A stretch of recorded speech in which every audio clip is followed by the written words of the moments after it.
मित्रों नमस्कार। Life lesson with बसंत गुरु जी में स्वागत है। कोई झोली में फूल भरे हैं, कोई झोली में कांटे रे। हाँ कोई कारण होगा, कोई कारण होगा, कोई कारण होगा। हमारे एक मित्र ने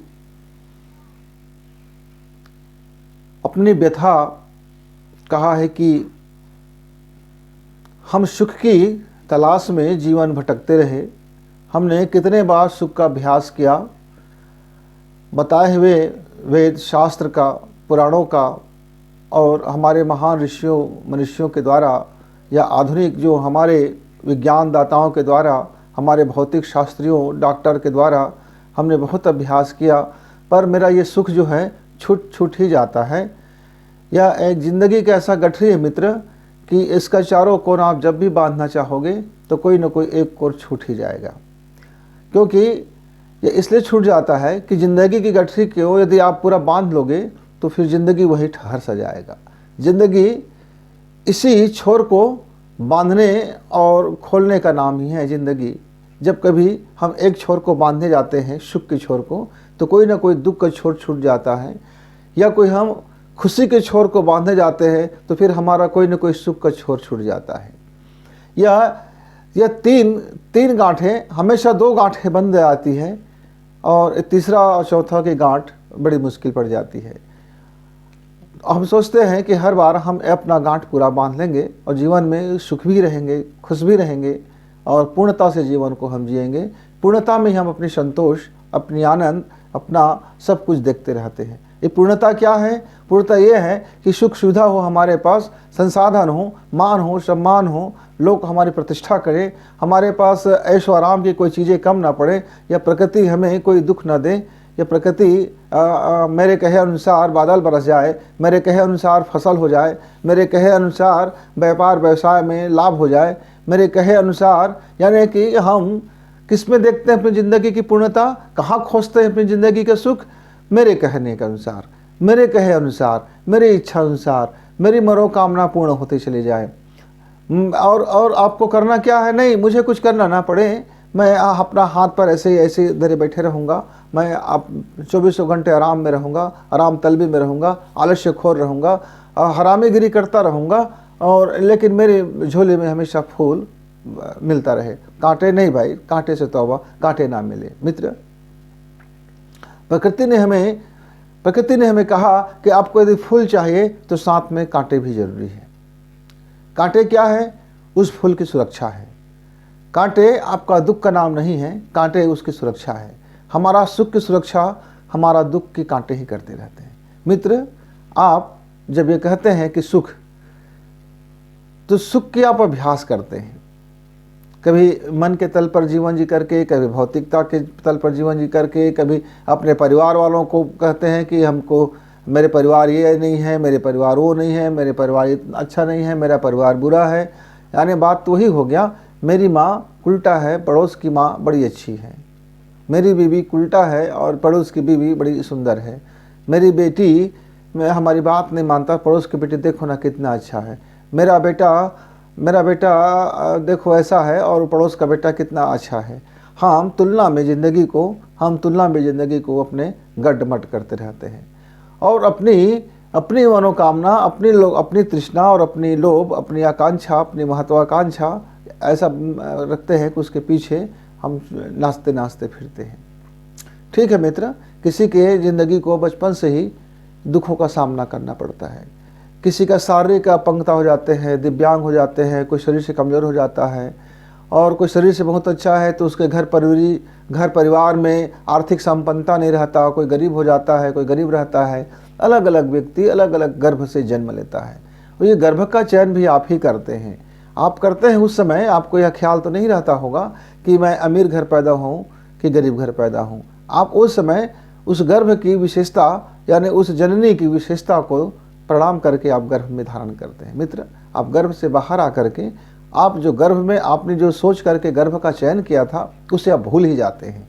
और आपका सुख, आपकी सुख और आपकी खुशी इस भौतिक जगत की, इस तमाम हमारे दुनियादारी में बदल जाता है। और आप सुख का अभ्यास करते हैं मित्र। सुख अभ्यास में आपको सुख का अभ्यास, 1 मिनट सुख रहेगा और फिर दूसरे मिनट दुख में बदल जाएगा, क्योंकि आप अभ्यास कर रहे हैं। आप अभ्यास कर रहे हैं, इससे तो अच्छा ये होगा मित्र कि आप व्यवस्था को बदलने का थोड़ा व्यवस्था को परिवर्तन करते रहें। जैसे आज आपने काफ़ी दिन से सांसारिक जीवन जी लिया। सांसारिक जीवन क्या है? एक व्यवस्था का नाम है। इस एक व्यवस्था में आपने अपना जीवन जी के देखा, इस ढर्रे में आपने अपने जीवन जी के देखा, इस ढर्रे में चल कर के अपना जीवन को देखा, परखा और आनंद लिया, मौज मस्ती किया, मौज में रहे कि दुख में रहे कि पीड़ा में रहे, कि क्या हासिल हुआ क्या हासिल नहीं हुआ। आप गुड़ा भाग करते रहिए, कोई बात नहीं, गुड़ा भाग कर लीजिए। गुड़ा भाग करने से शायद कोई बात समझ में आ जाए, लेकिन आप फिर भी अंततः आपके हाथ में वही लगेगा जो आपका स्वभाव है। आप देखो, एक आदमी रास्ते पे जा रहा था और उसको ऐसे बेवजह बिना मेहनत का उसको एक सोने की सिक्का मिल गया। सोने का सिक्का मिल गया, वो आदमी खुश था कि मुझे सोने का सिक्का मिल गया। उसने ये कदापि नहीं सोचा कि यह जो बिना परिश्रम का मुझे सोने का सिक्का मिला है, तो आखिर मैं बिना परिश्रम का क्यों इसको ग्रहण करूं। उसे तो बड़ी खुशी हुई कि चलो सोने का सिक्का मिल गया, कोई परिश्रम नहीं करना पड़ा। नहीं भाई, मैं चोरी भी नहीं किया हूँ, किसी ने मुझे देखा भी नहीं है गिरे हुए उठाते हुए, ये तो मुझे भाग्य से मिला है। और अपने वो भाग्य पर इतराते हैं। आगे चल करके कुछ दूरी के बाद उस आदमी का पैर कट जाता है, एक पाँव से लंगड़ा हो जाता है। अब वो दुख रोने लगता है, मैंने तो किसी का कुछ नहीं बिगाड़ा था, मैंने तो किसी कुछ नहीं किया था, हाय भगवान आपने मेरा पैर क्यों काट दिया, अब मैं लंगड़ा हो गया, अब मैं दोनों पैर से कैसे चलूँगा, गाड़ी कैसे चलाऊँगा, बाइक कैसे दौड़ाऊँगा, अरे लोग मुझको अब महत्व नहीं देंगे, घर के लोग भी मुझसे घृणा करेंगे, लोग हंसेंगे, मेरी जगह साई होगी, हे भगवान आप तो मुझको ये क्या कर दिया। मेरे मित्र, मुफ्त में आप जब सोने के सिक्का मिला तो खुशी से उछल पड़े, तो मुफ्त में आपका टांग भी कट गया तो भी खुशी से उछल पड़ो। दोनों में तो मुफ्त में ही मिला था ना, तो अब दोनों में आपके मुताबिक अलग अलग था। एक में आपको खुशी इसलिए हुआ क्योंकि आपके भीतर में धन की लालसा था, धन की लालसा प्रबल था, धन के पीछे आपके जीवन था, धन ही आपका लाइफ स्टाइल था, धन ही आपका स्वभाव था, इसलिए आपको उस स्वभाव में सुख नजर आया, खुशी मिला। अब जब फ्री में यह पैर कट गया, यह हाथ कट गई, बाजू कट गया, धड़ कट गया, या कोई दुख मिल गया, कोई सूली चुभ गया, कोई कांटे चुभ गए, कोई पीड़ा से भरा हुआ खबर मिल गया, कोई घर के लोग शोक संतप्त हो गए, क्योंकि ये आपका स्वभाव में नहीं था, आप इसको नहीं चाहते थे कि ये मुझको ना मिले। तो आपके चाहने और नहीं चाहने से ऐसा नहीं होगा मित्र। यदि आप फ्री में आप गोल्ड का कॉइन चाहते हो, मिल जाए, खुशी मिले, तो फ्री में आपको वह कांटे भी मिलेंगे, वह दुख भी मिलेंगे, वह पीड़ा भी मिलेगा। तो आप दोनों को स्वीकार भाव, यदि आप दोनों को स्वीकार करते हैं तो फिर आपका खुश और आपका सुख दोनों कहीं नहीं जाएगा।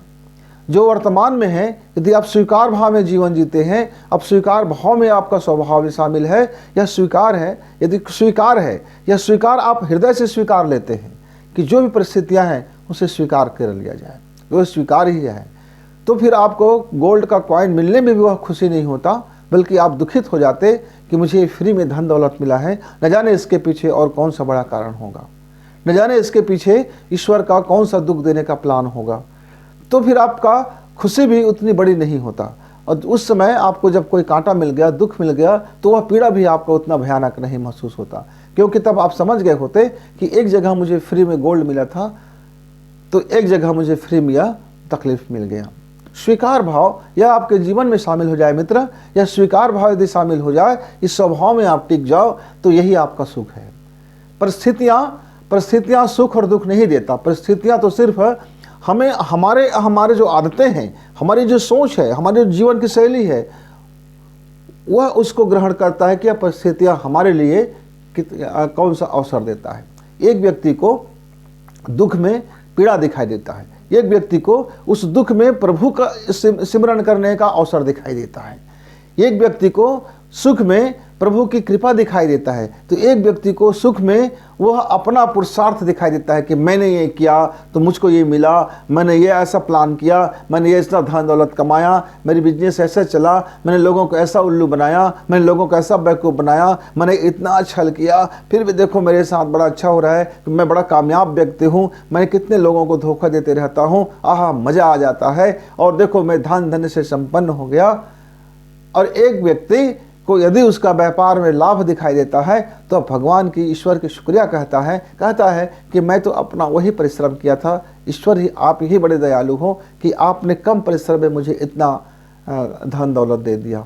और वह उस धन दौलत से प्रभु जन कल्याण में, इस पृथ्वी को सुंदरता बनाने में, इस बाग बगिया को सुंदर बनाने में, लोगों की कल्याण करने में, लोगों को उत्थान करने में, उनकी मानसिक विकास करने में, उनके आध्यात्मिक विकास करने में वह अपना धन भी लगाते रहता है।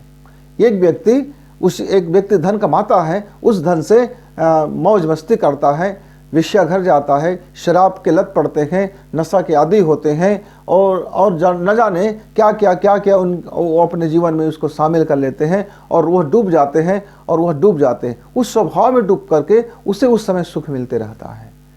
यह अलग बात है, कोई स्थायी सुख बिल्कुल नहीं होता। एक व्यक्ति को उसी धन से वह जन कल्याण में लग जाता है, वह उसको प्रभु की सेवा मान लेता है, वह जगत कल्याण में लग जाता है, लोगों की भलाई में लगा देता है, भूखे को भोजन देता है, प्यासे को पानी देता है, और जिसके पास वस्त्र नहीं उसे वस्त्र देता है, जिसके पास घर नहीं उसे छाया देने की कोशिश करता है, राहगीरों की सेवा करता है, वह उसकी जन कल्याण में लगा देता है, और उस स्वभाव में वह उतर उसका जीवन आ जाता है और उसमें उस सुख का अनुभव करता है। मित्र, तो ये आपका कौन सा स्वभाव है उसको आपको परखना है। आप अभ्यास करके, आप थोड़ी सी घंटी हिला करके, थोड़ी सी पूजा पाठ करके, थोड़ी सी अगरबत्तियाँ जला करके, थोड़ी सी मोमबत्तियाँ जला करके, थोड़ी सी ऐसा आप कोई अलग अलग योग का मुद्रा बना करके, आप कोई प्रार्थना करके, कोई भीख मांग करके आप अपने जीवन को सुख से नहीं भर सकते। आप थोड़े थोड़े अभ्यास जब करते हो तो अभ्यास का मतलब ही है कि वो आपके स्वभाव में शामिल नहीं है। यदि मेरे जीवन के स्वभाव में ही मेरा ईश्वर है तो मुझको इसको अभ्यास करने की ज़रूरत नहीं है। यदि हम कोई अभ्यास करते हैं, भगवान को प्राप्ति का अभ्यास करते हैं कि मैं साधना कर लूँ, मैं उपासना कर लूँ, मैं तंत्र जप कर लूँ, मैं मंत्र कर लूँ, मैं ये साधना कर लूँ, मैं वो साधना कर लूँ, लघिमा कर लूँ, अड़िमा कर लूँ, चमत्कार से भर दूँ, लोगों को चमत्कार दिखाऊँ, लोगों के सामने आश्चर्य से भर दूँ, तो उसके लिए आपको अभ्यास करना पड़ेगा, क्योंकि फिर वो ईश्वरीय कार्य नहीं है, वो आप लोगों को अपनी ओर आकर्षित करने का एक व्यापार है। और आप मार्केट में, यह पूरी संसार एक मार्केट है, इस मार्केट में आप अपना मोल रखते हो कि मैं इस वस्तु को देखो मैंने ऐसा किया है, यानी आप अपने तरफ ध्यान आकर्षण चाहते हो, तालियां चाहते हो, धन दौलत भी चाहते हो, आपका मकसद वही रहता है, आत्म साधना। मित्रों, आत्म साधना के लिए आपको बड़े बड़े आयोजन की जरूरत नहीं होती।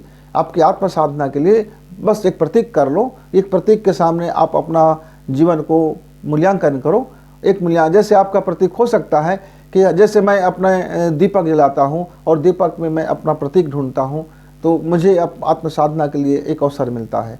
वैसे ही कोई मोमबत्ती जला ले, कोई अगरबत्ती जला ले, कोई फूल रख ले, कोई प्रतिमा के सामने खड़ा हो जाता है, कोई प्रतिमा के सामने बैठ जाता है, कोई किसी बिल्डिंग के आकृति के सामने अपना सिर झुकाता है, सजदा करता है, वह उसका प्रतीक है। वो गुरु के सामने, कोई गुरु ग्रंथ के सामने, कोई वेद के सामने, कोई पुराण के सामने, कोई कुरान के सामने, और कोई आपके बाइबल के सामने, चाहे कोई गीता के सामने, ये सब एक प्रतीक है। वे उनकी स्वभाव और उनका जो जीवन शैली था वह उनकी आत्मा बोध था। उस बोध को आपको प्रेरणा से अभ्यास करने में आपको एक अवसर मिलता है, आपका सुख की ओर में लौटने का एक अवसर मिलता है। मित्रों, तो यह फूल और कांटे वह आपके ऊपर निर्भर है कि आपकी झोली में जो आ रहा है, यदि आप उसको स्वीकार भाव से स्वीकार लेते हैं तो दोनों में आपको सुख की प्राप्ति होगा। और आपका जीवन शैली यदि ऐसा सुख की प्राप्ति वाला हो गया, स्वीकार भाव से हो गया, तो आपका यह सुख कहीं जाएगा नहीं, फिर पल में आया और पल में गया वाला नहीं होगा, फिर आप निरंतर सुख में रहोगे। अष्टावक्र जी कहते हैं कि हमारा सुख तो हमारे स्वभाव में है। क्या स्वभाव में है? स्व के भाव में। अष्टावक्र जी यह बिल्कुल साफ साफ कहते हैं कि जो मैं हूँ, जो मेरी जीवन है, जो मेरी प्राण है, जो मेरी सांसें हैं, यह यदि मैं उस विराट के साथ में भाव में मैं रह जाऊं और जो हमें जो मिल रहा है वह जो हम देना चाहते हैं, जो हम देते रहें, जो हमारे भीतर है वही हमारा बाहर है। यदि वही भीतर भी है और वह बाहर भी है और बाहर भी नहीं है और भीतर भी नहीं है, तो भी इस अवस्था में हमें अभ्यास नहीं करना है। उस भाव में, उस स्वीकार में अपने आप को स्थिर कर लेना है, वह हमारे जीवन का स्व बन जाए। यानी कि जो भी इस संसार में हम करें, हम उस पर निर्लिप्त रहें, हम उस पर अपने अटैचमेंट ना रखें, और जो मिले हमें उस पर भी हम अपना अटैचमेंट ना रखें। ये जो हमारा जुड़ने का भाव है, तभी हमको छोड़ने का भाव आता है, और ये जुड़ने का भाव से आपको सुख मिलेगा, तो छूटने के भाव से आपको दुख मिलेगा। तो यह जो बंधन हम उसी कहते हैं, हमें कोई बांध के रखता नहीं है, हम स्वतः बंधे हुए रहते हैं। जैसे सोने के कॉइन हमें बांध के नहीं रखा था, हमने ही उठाया था उस सोने के कॉइन को। तो जब उसमें हम बंध गए तो फिर एक दिन छूटेगा वो, क्योंकि जब बंधा है वो छूटेगा। आपको कहीं ना कहीं छोड़ना पड़ेगा। अभ्यास है आपका, ये छोड़ने और पकड़ने का अभ्यास करोगे मित्र, तो आप हमेशा दुखित रहोगे, क्योंकि पल में सुख आएगा तो फिर कल दुख आएगा। अभी आप जो जितना बड़ा सुख महसूस हो रहा है, कोई कठिन परिस्थिति आ गया तो उससे बड़ा आपको दुख महसूस होगा। तो अष्टावक्र जी का कथन है, अष्टावक्र जी कहते हैं, इस जीवन में जिसने भी अपने को स्वीकार के स्वभाव में, यानी स्वयं को अपने भाव में स्थिर कर लिया, वो ऐसे व्यक्ति निरंतर सुखी रहते हैं। तो मित्र, आपका सवाल था कि सुख मैं ढूंढते ढूंढते सदियों बीत गया, मुझे सुख नहीं मिल रहा है। मित्र, सुख आपके जीवन में हर दम है, हर क्षण है, हर वक्त है, हर घंटे है, हर 24 घंटे है। कोई क्षण ऐसा नहीं है आपके जीवन में कि वह आपको सुख ना देता हो।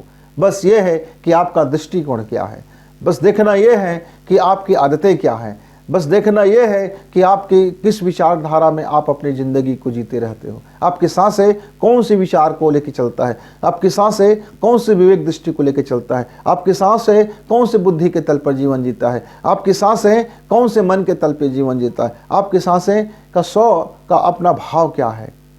मित्र, हो सकता है कि स्वभाव को बदलने में, अपने भाव में आने में, हमारी आदतों को बदलने में, हमारी जीवन की जो आदतें हैं उसको बदलने में थोड़ा वक्त लग सकता है। उसके लिए अभ्यास कर सकते हैं। आदतों को बदलने की अभ्यास करेंगे तो सुख अपने आप ही आपको अनुभव होता हुआ जाएगा, क्योंकि सुख है। आपको कहीं से ढूंढने की ज़रूरत नहीं है, किसी परिस्थिति से ढूंढने की ज़रूरत नहीं है, किसी धन में ढूंढने की ज़रूरत नहीं है, किसी को आप बड़े 2 शब्द उसने बड़ा मीठा बोल दिया तो उस मीठे बोली में आपका सुख नहीं शामिल होगा। किसी ने कड़वा बोल दिया तो आपको दुख शामिल हो जाता है। मित्र, आदतों को थोड़ा बदलने का अभ्यास कीजिए।